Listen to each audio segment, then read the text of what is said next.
菅さんこんにちは。こんにちは。ここ今菅さんのご自宅なんですけど、ひどいよね。釣り具と本しかないっていう。ここでいつかなんかいろいろなお話をしたいななんてずっと思ってて、あ、そう。ようやく、いろんな方がちょっと協力してくれて、やろうぜということで、菅原正史の物語という、あ、そういうタイトルなの。この番組は芦ノ湖山木商店、アル工房、遊漁船北丸、 ATFC 株式会社カムパネラ、株式会社司総研、相模湾サザンブルー、タコ足、ラグーン、レストラン&バーバモノス、テル、羽生拓也さん、ヤシチ、以上の仲間の提供でお送りします。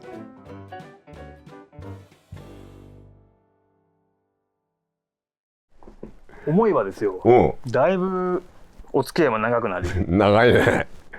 何年になる？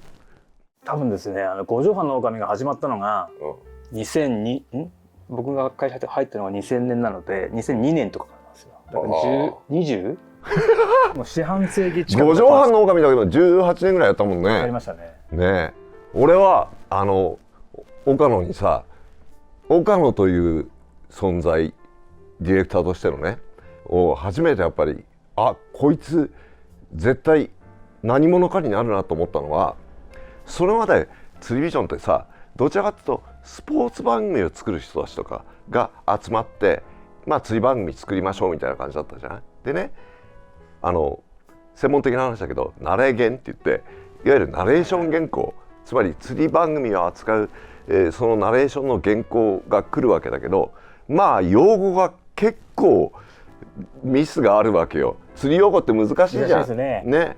特にその、メートルとかヤードとかさ、ポンドとかさ、いろんなものがこう混在したりして、で整理できてなかったから、でだからつまり、ナレーションの仕事に入る前の段階でその原稿を直すのがものすごい時間かかったわけよ。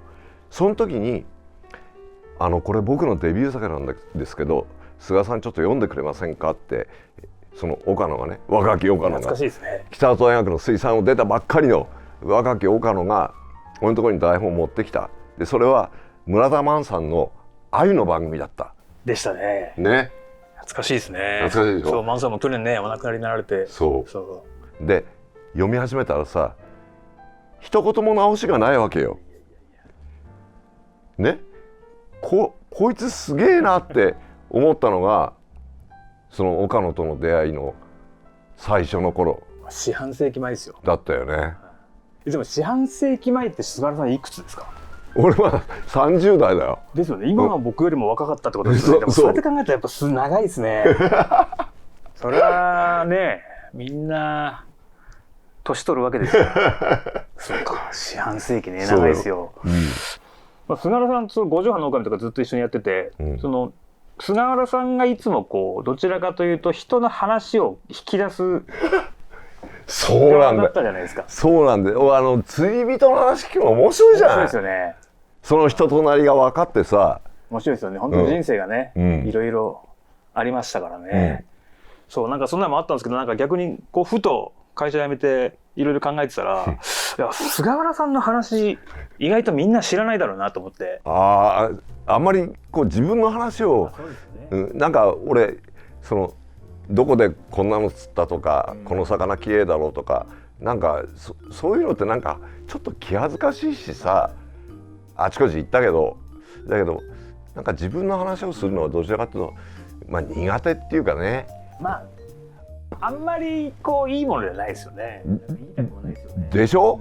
なんか天狗の人、名人の人いっぱいいるじゃない。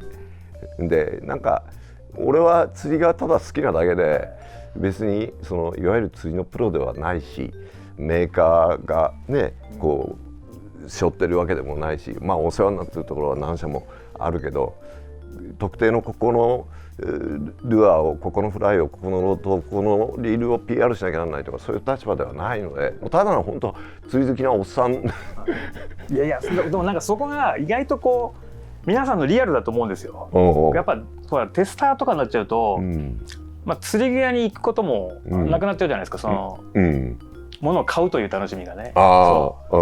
やっぱりガンダマ1個買いに行くとかこうそういうことですよね。結構辛いよ。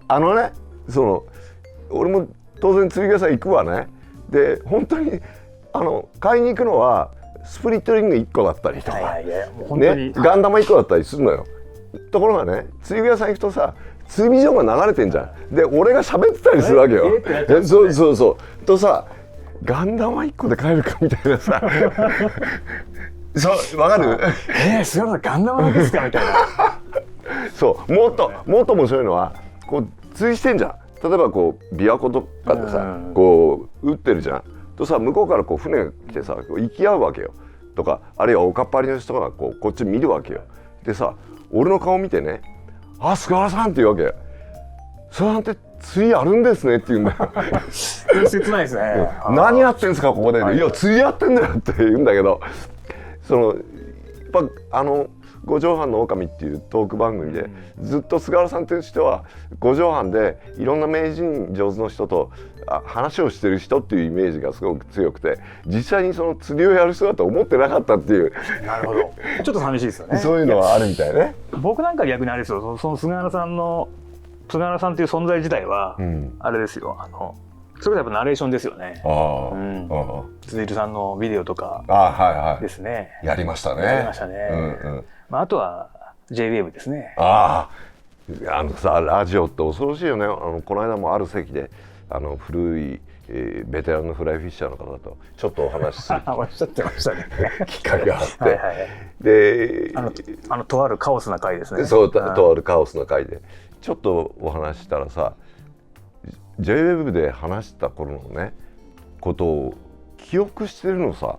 でこんなこと言いましたよねって言ってくれるのね。でさ、ラジオってやっぱ恐ろしいメディアだなと思ったの。っていうのはラジオで釣りを説明するのってすげえ実は技術がいるのよ。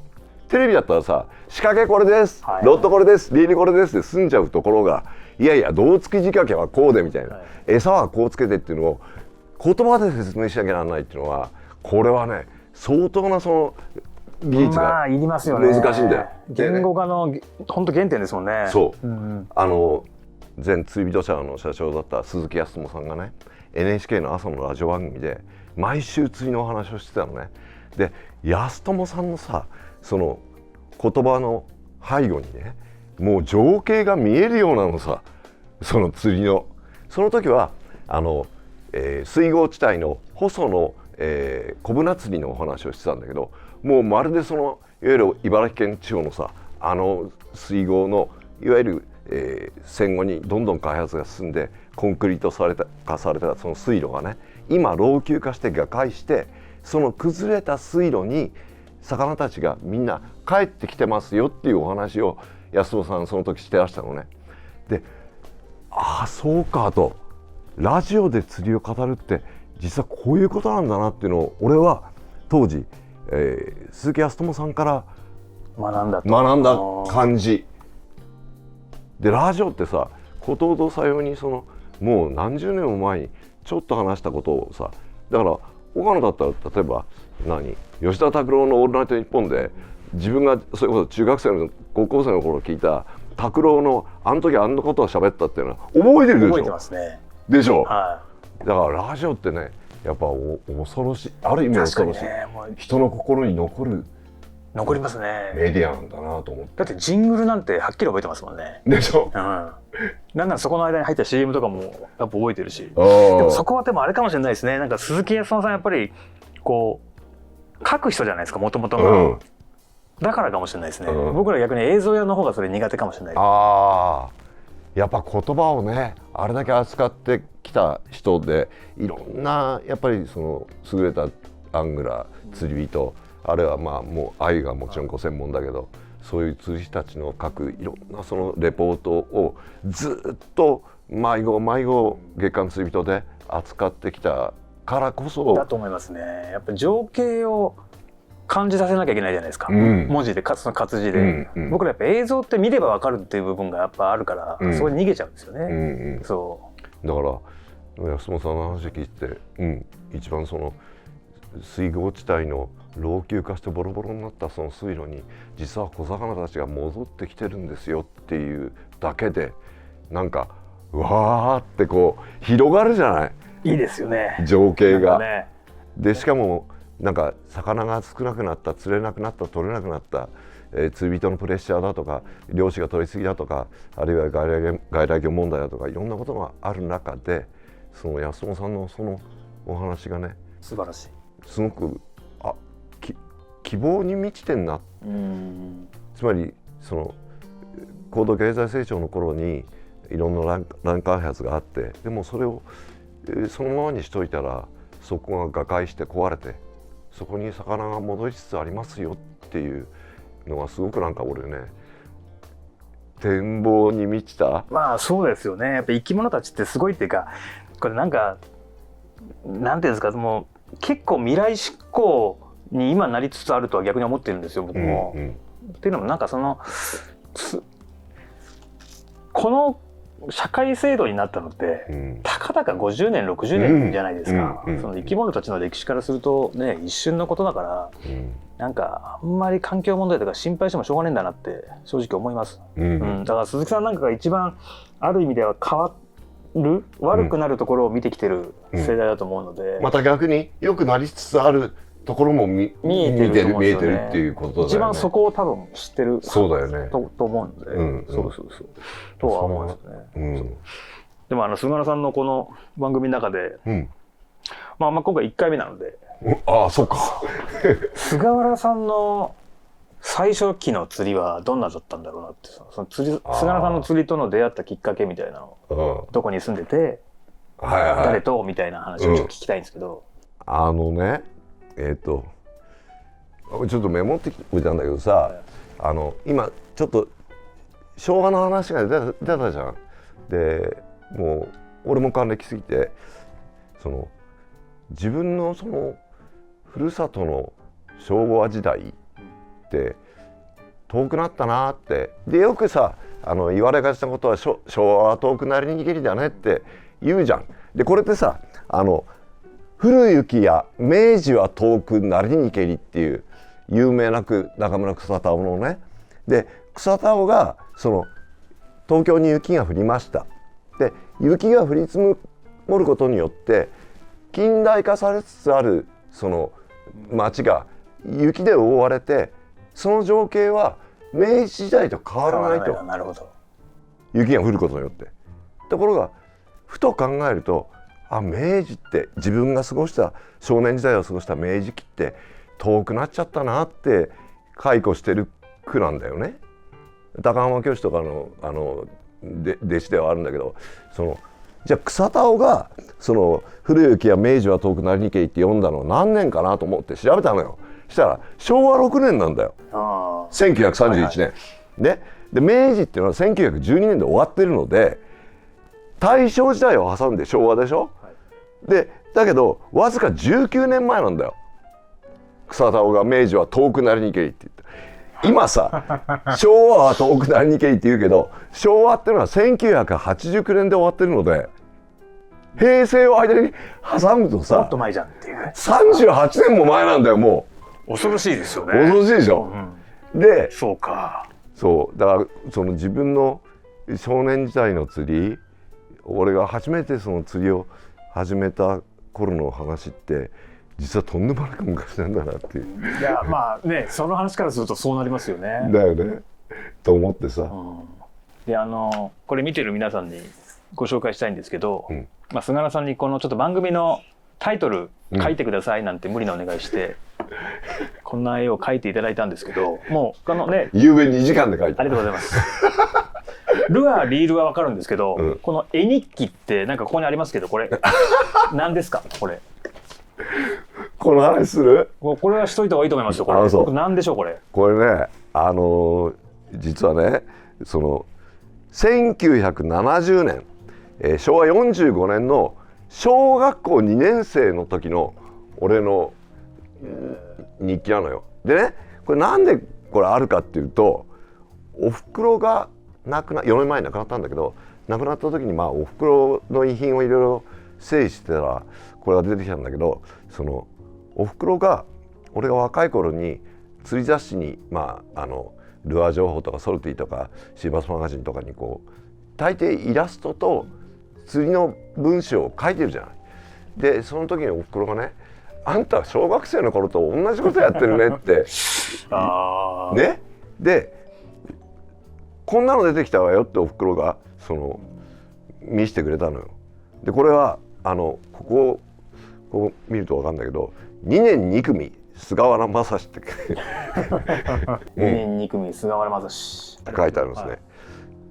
でこれね、どういうことかっていうと、ここにまず1ページ目、これ夏休み日記なのよ。なるほど。学校からの課題で毎日日記、夏休みどういう過ごし方をしてたか書きなさいっていう。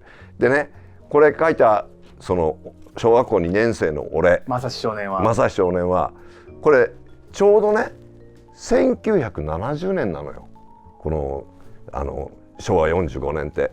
でね、1ページ目、今日は一日中勉強をしました。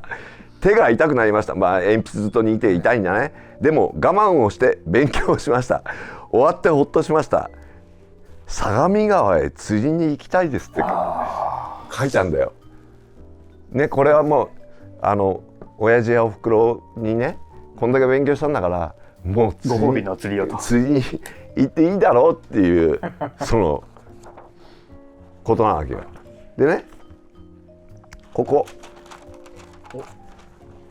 見るとね、これ釣りに行ってんだわ。言ってますね。いや貴重な絵ですねこれ。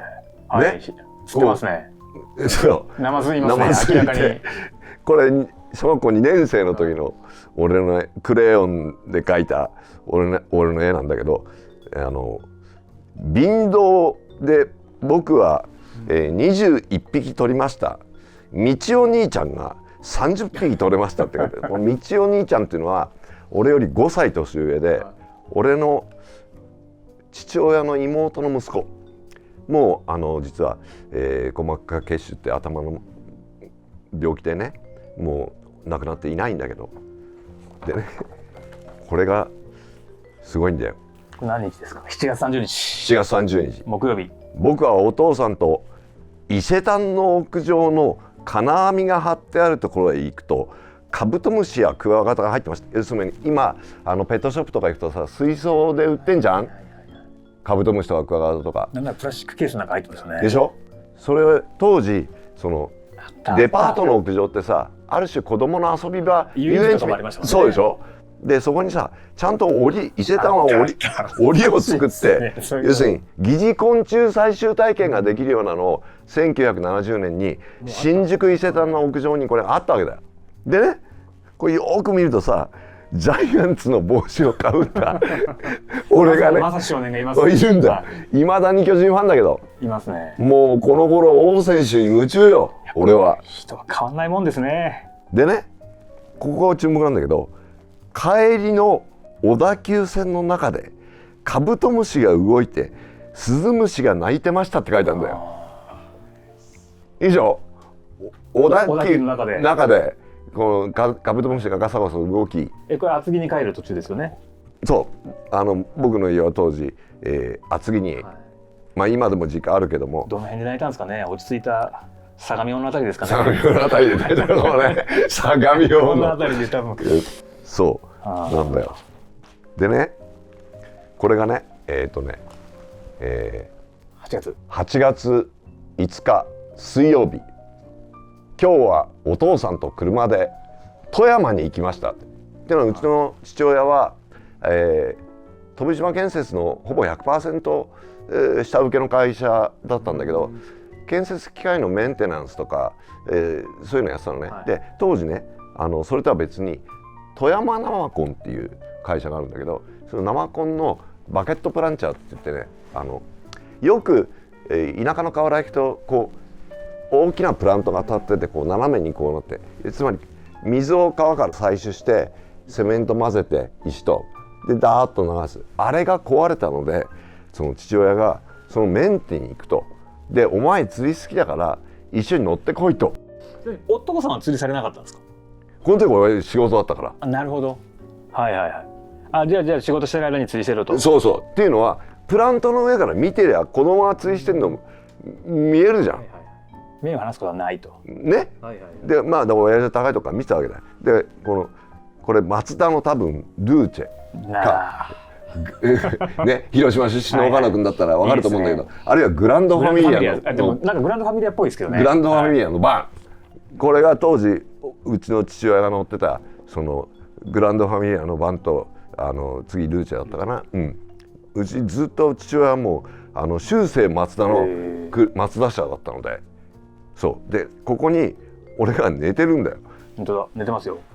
で親父運転しててね、中央道路で目が覚めましたね、朝になったらルアーでにじますかヤマメを釣ろうと思いますって書いてある。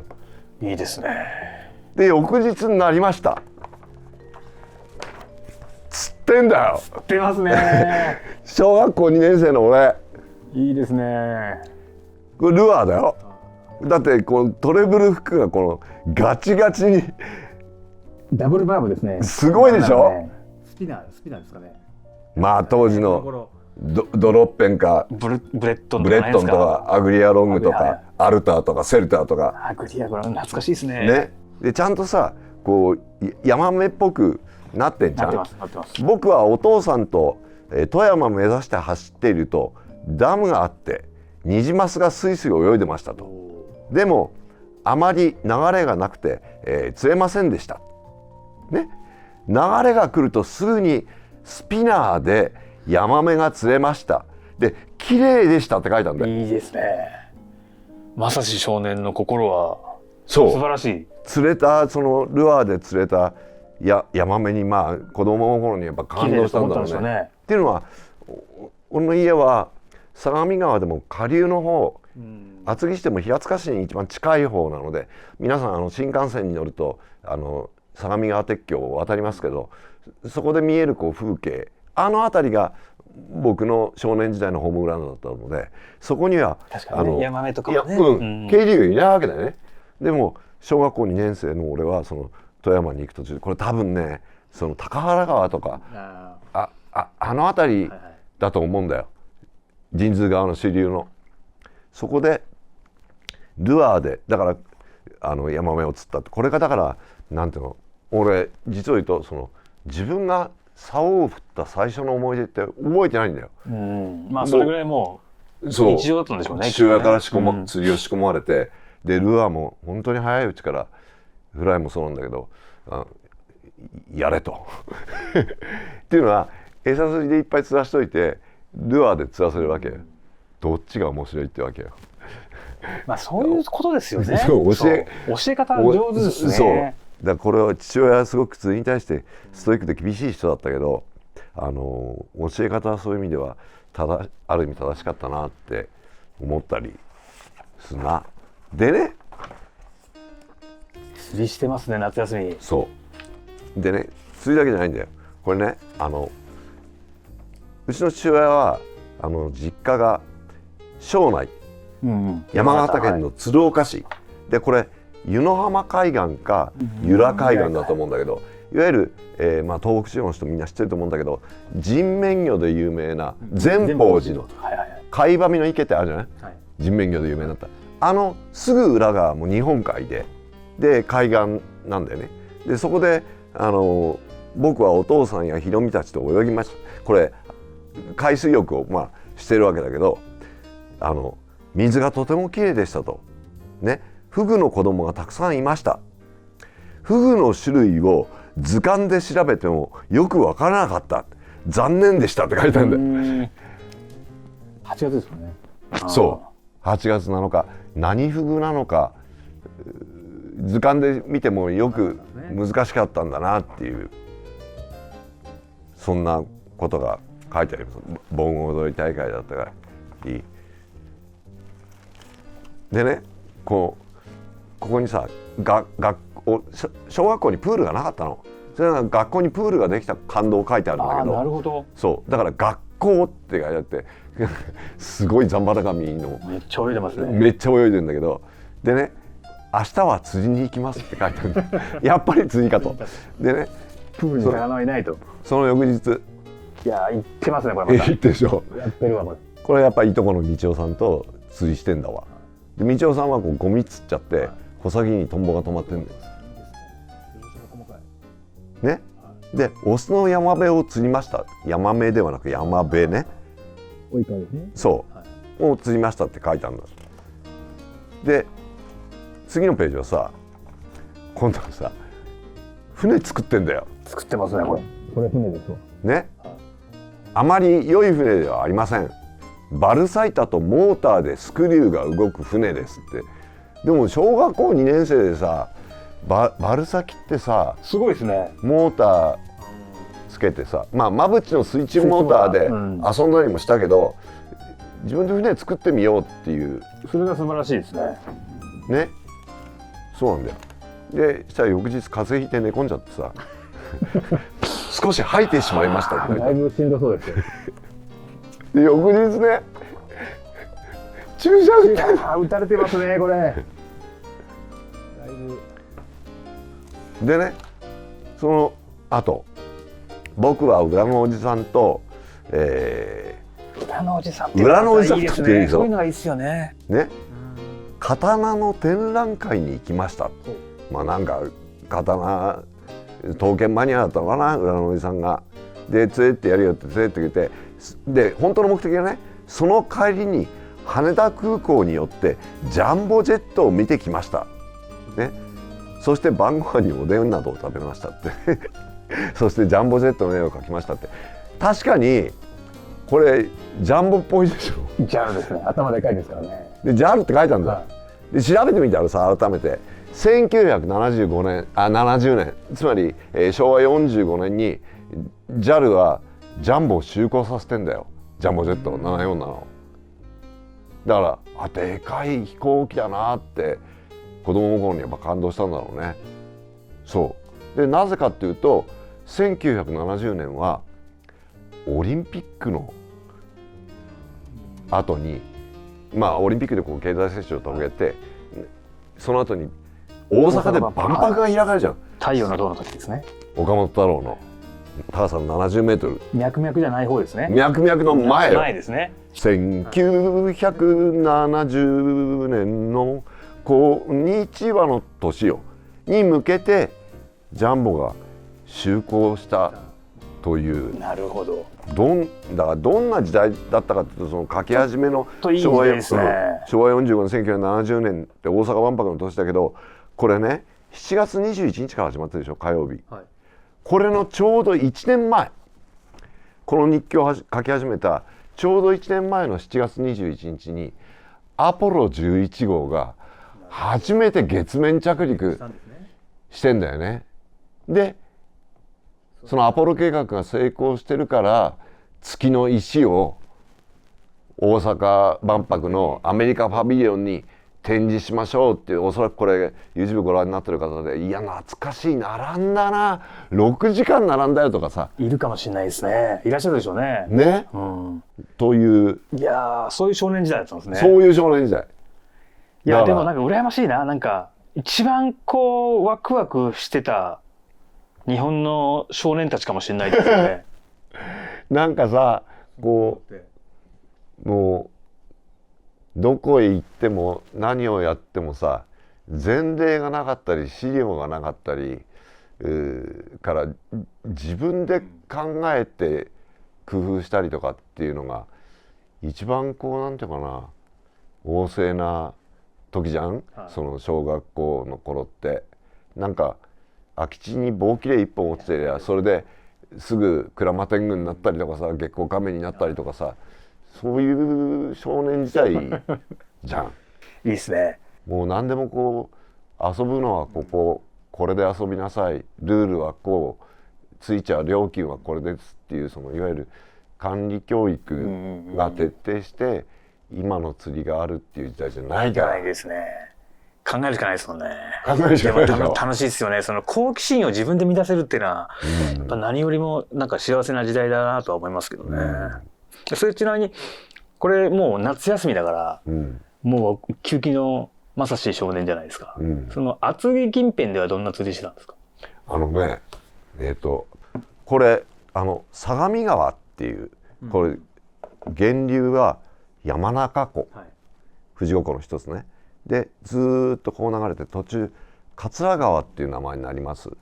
で、相模湖津久井湖を挟んでその下流で、これ全流程で113キロあるんだけど、この一番最下流部、この厚木市のこのちょっと下あたり、ここで俺は子供の頃釣りしてたのね。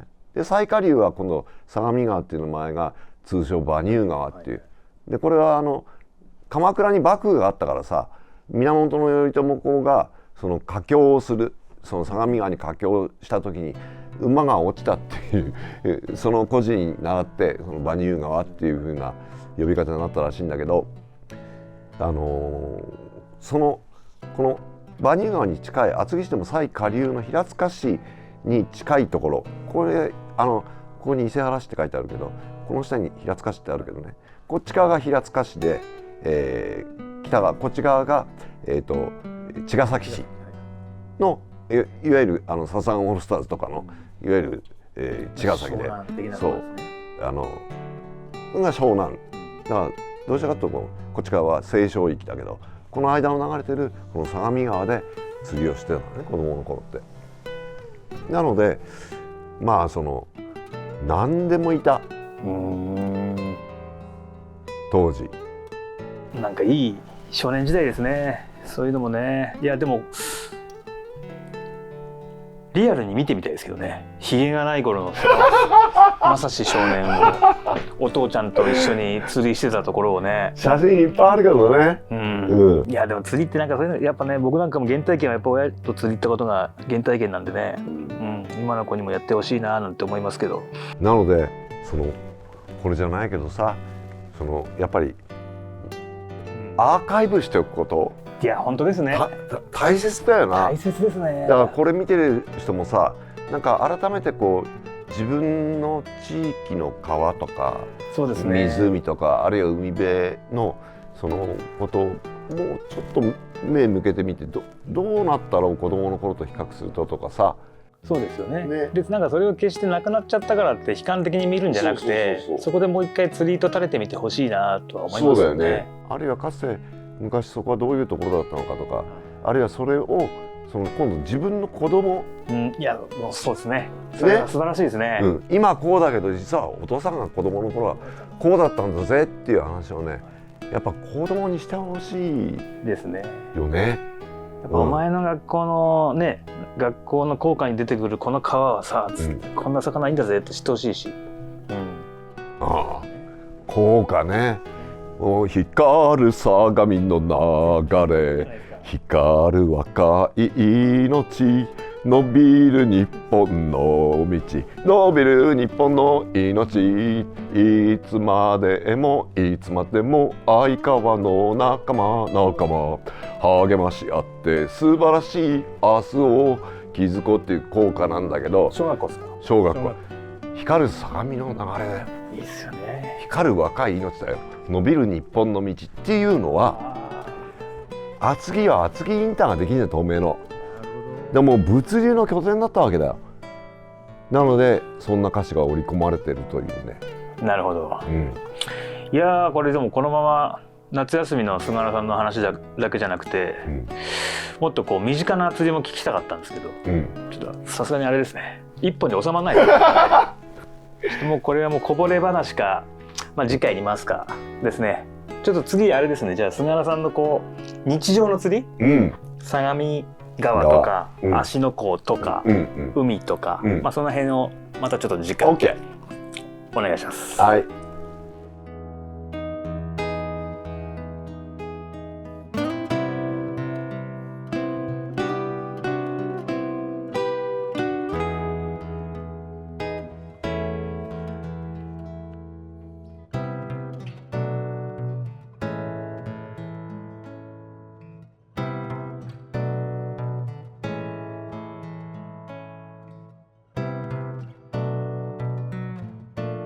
この番組は芦ノ湖山木商店、アル工房、岩手県大船渡市沖来遊漁船北丸、 ATFC、 株式会社カムパネラ、株式会社司総研、相模湾フィッシングガイドサザンブルー、タコ足、ラグーン、レストラン&バーバモノス、テル、羽生拓也さん、ヤシチ、以上の仲間の提供でお送りしました。